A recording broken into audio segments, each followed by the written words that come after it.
Albert Camus was born in Algeria on November 7, 1913. He was the son of working-class parents Lucien Camus and Catherine Camus. His education started at the University of Algiers, and he made journalism his first career. He soon got a new career running Theatre de l'Equipe, which translates to Theatre of the Team. World War II rolled around and he stayed active by becoming one of the most important voices for the French resistance and an important underground newspaper during the war. In 1957, Albert Camus was awarded the Nobel Prize for Literature. 1914. Albert Camus' father, Lucien Camus, dies during World War I. Growing up without a father had a big toll on Camus. This resulted in his work being depressing and also having more gruesome plots with other family members dying.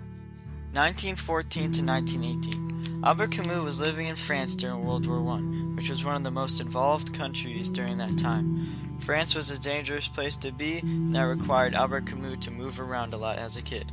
That influenced his work in the ways that most of his plots feature separation of friends and family. 1930.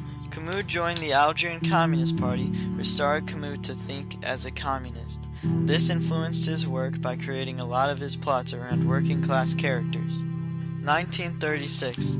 Albert Camus divorced his first wife, Selman He. After joining the Communist Party, Albert Camus' wife disagreed with him, and therefore Camus felt it was best to leave her. This influenced how Albert Camus looks at love and how he incorporated it into his stories. 1940.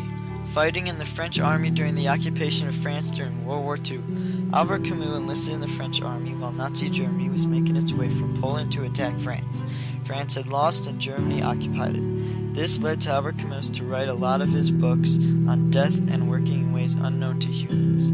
1940. Meeting Jean Paul Sartre during the occupation of France. While Albert Camus was helping the French resistance, he came across a man that sparked Albert Camus' thought process. He influenced Camus to incorporate elements of companionship into his stories. 1940. The Nazi occupation of his country, France. While Albert Camus was living in France, the German army invaded parts of Europe, including France. This influenced his writing in the sense of having aspects of mortality and death. June 6, 1944. The invasion of Normandy Beach, France. D-Day. A battle happened on French soil, which Albert Camus was a journalist and newspaper writer at the time. Hearing about all the death on the beach also made him change his thoughts on war and death in his stories. August 6, 1945. The bombing of Hiroshima. Albert Camus knew U.S. and Japan were allies during World War I, and now they are eliminating each other in World War II. This influences his writing on how friends can leave each other's trust just due to a fear of the other. September 2nd, 1945. The end of World War II. Albert Camus is starting to think about how the world can go from hating each other and just being done with the hate. That is what influenced his writing on how the world can turn peaceful after tearing itself apart. 1960. 3 years after receiving his Nobel Prize of Literature, Albert Camus died in a freak car accident.